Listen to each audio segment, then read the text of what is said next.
Assalamualaikum warahmatullahi wabarakatuh. Halo everyone, senang sekali saya selaku salah satu anggota Komuk 12 bisa diperkenalkan untuk menyampaikan kembali hasil diskusi kami tentang strategi pembelajaran kontekstual. Adapun kami mengucapkan terima kasih banyak kepada Ibu dosen strategi pembelajaran yaitu Ibu Lina Wajida SPD MPD dan teman-teman semua yang ikut menyaksikan dari awal sampai akhir. Okay, for the next, let me introduce my team. Me, Dini Adisti Ayu, as moderator and speaker, and my partner Nirmalia as speaker. Oke teman-teman semua, kita kembali ke topik awal yaitu tentang strategi pembelajaran kontekstual. Sebelum kita beralih ke pemahaman yang mendalam, kita patutnya mengetahui bagaimana latar belakang dari strategi pembelajaran kontekstual ini. Bagi kita yang aktif di dunia pendidikan, seringkali kita bertanya, bagaimana cara kita untuk menyampaikan konsep kepada peserta didik agar mudah difahami, agar informasinya bisa diingat dan juga bisa dipraktekkan. Nah, akhirnya dalam KTSP atau kurikulum tingkat satuan pendidikan menyinggung atau menyampaikan sinyal yang bisa menjawab pertanyaan-pertanyaan seputar pendidikan tersebut, yaitu dengan menekankan strategi pembelajaran yang menekankan pada kegiatan peserta didik atau yang disebut dengan contextual learning teaching. Oke, untuk materi selanjutnya atau yang paling inti, kita segera dengarkan dari speaker kedua kita, yaitu Nirmalia. Baik, sebelumnya terima kasih kepada moderator yang sudah memberikan saya waktu untuk memaparkan materi mengenai konsep dan latar belakang metode pembelajaran kontekstual. Nah, apa itu pembelajaran kontekstual? Jadi pembelajaran kontekstual itu adalah cara belajar yang dimulai dari hal-hal yang dekat dan nyata dalam kehidupan siswa. Jadi, sebelum masuk ke materi pelajaran, guru biasanya memulai dengan bertanya dulu kepada siswa, nanya-nanya atau ngasih contoh yang berkaitan dengan kehidupan sehari-hari. Tujuannya agar siswa merasa materinya bermanfaat, jadi lebih semangat dan suasana kelas menjadi nyaman. Nah, Contextual Teaching and Learning (CTL) atau pembelajaran kontekstual itu metode belajar yang mengajak siswa untuk aktif mencari dan menemukan sendiri materi pelajaran, bukan hanya mendengarkan guru saja. Lalu materi yang dipelajari itu dihubungkan dengan situasi siswa yang nyata di sekitar mereka, agar siswa bisa mengerti kegunaan pelajaran itu dalam hidupnya. Nah, mengenai konsep dasar dari CTL itu ada 3. Yang pertama, siswa terlibat langsung dalam proses belajar. Artinya, siswa tidak hanya menerima pelajaran dari guru, tapi ikut aktif mencari tahu, diskusi, atau praktek langsung. Yang kedua, materi pelajaran dihubungkan dengan kehidupan nyata. Jadi, apa yang dipelajari di sekolah bisa dipahami kegunaannya untuk kehidupan sehari-hari. Contohnya, belajar matematika tentang belanja di pasar atau menghitung diskon. Yang ketiga, materi pelajaran diterapkan dalam kehidupan sehari-hari. Jadi, pelajaran tidak hanya disimpan di kepala, tapi juga dipakai dalam kehidupan nyata agar lebih berguna dan tidak gampang lupa. Intinya, pembelajaran kontekstual itu bikin belajar menjadi lebih bermakna, menyenangkan, dan bermanfaat untuk kehidupan nyata siswa. Contoh, materi pelajaran bahasa Indonesia tentang teks deskripsi. Nah, konteksnya itu menggambarkan lingkungan sekitar sekolah. Nah, kegiatannya guru mengajak siswa untuk berkeliling sekolah atau lingkungan sekitar.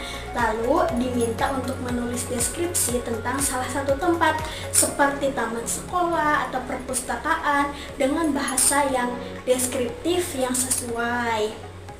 Seperti itu untuk contohnya. Lalu untuk latar belakang CTL itu apa sih?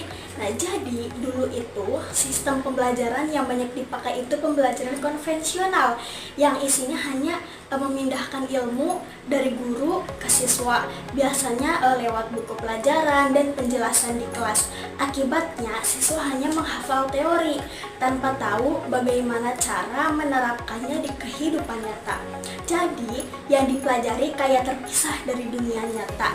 Nah, oleh karena itu, para ahli pendidikan mulai mencari cara model pembelajaran yang baru yang membuat siswa menjadi lebih dekat dengan hal-hal yang nyata di sekitarnya.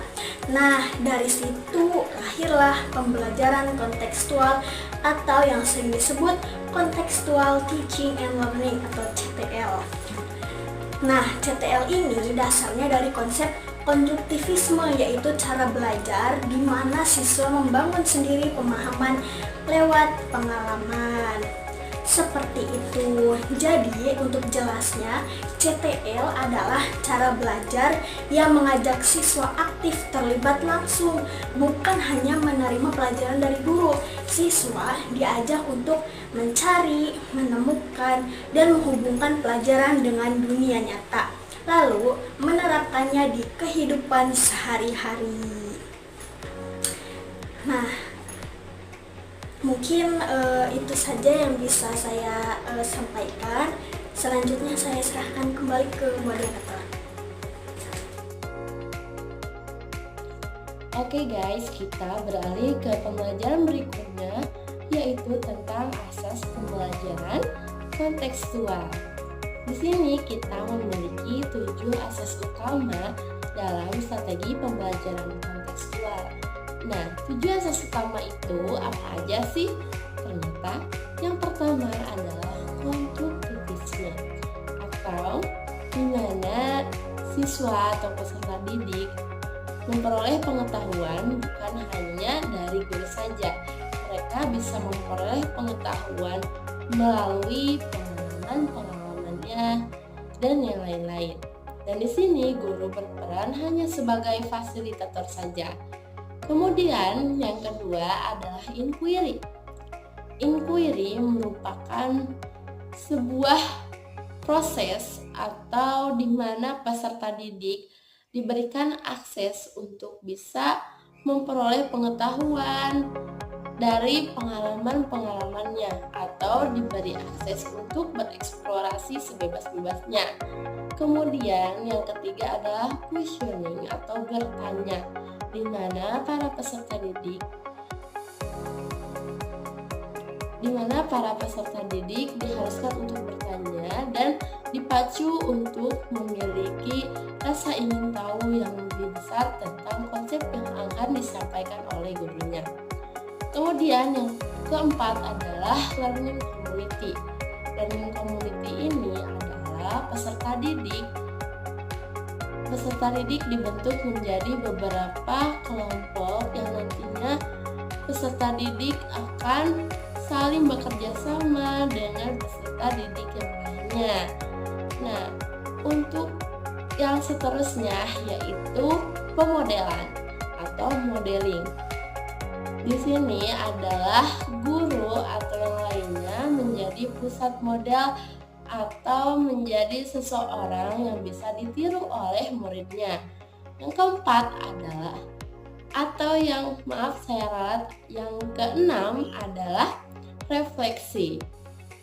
Apa tujuan dari refleksi ini? Yaitu untuk mengevaluasi apa yang kurang dan untuk mengidentifikasi kekurangan dan merencanakan langkah perbaikan. Yang terakhir adalah penilaian yang autentik, yaitu penilaian kepada peserta didik bukan hanya dari tes tulis saja, bisa dari penelitian, kemudian proyek-proyeknya, dan yang lain-lain. Mungkin itu 7 asas utama yang kita bisa pelajari dari strategi pembelajaran kontekstual. Kita beralih ke materi terakhir atau materi selanjutnya dari asas pembelajaran kontekstual. Kita beralih ke tahapan pembelajaran kontekstual. Di sini kita memiliki bermacam-macam tahapan yang bisa kita mulai dengan guru membantu pemahaman siswa dengan mengaitkan konsep baru atau pengetahuan baru mereka dengan pengalaman atau pengetahuan yang sudah mereka miliki sebelumnya. Kemudian, setelah kita membantu mengaitkan hal tersebut, kita beralih ke proses eksplorasi mereka. Kita biarkan atau kita bentuk menjadi beberapa kelompok dan biarkan mereka untuk bereksplorasi mengenai konsep tersebut. Dan peran kita di sana sebagai guru hanyalah sebagai fasilitator saja. Kemudian, setelah peserta didik mengalami proses eksplorasi, tibalah di masa refleksi, di mana setelah murid mendapatkan berbagai informasi di proses eksplorasi tersebut, murid merefleksikan apa yang telah mereka dapatkan, atau lebih jelasnya mengetahui makna di balik apa yang mereka pelajari. Nah, ketika sudah sampai di proses refleksi ini, sebagai guru kita tiba di proses evaluasi, di mana kita akan memberikan nilai, dan nilai ini bukan dilihat dari hasil akhir saja, akan tetapi dilihat juga dari proses belajar siswa, dan nilai ini mencakup holistik atau secara menyeluruh, mencakup dari aspek kognitif, psikomotor, dan juga afektif. Oke teman-teman, mungkin itu tahapan pembelajaran dari strategi pembelajaran kontekstual yang aku harap dan kita harap teman-teman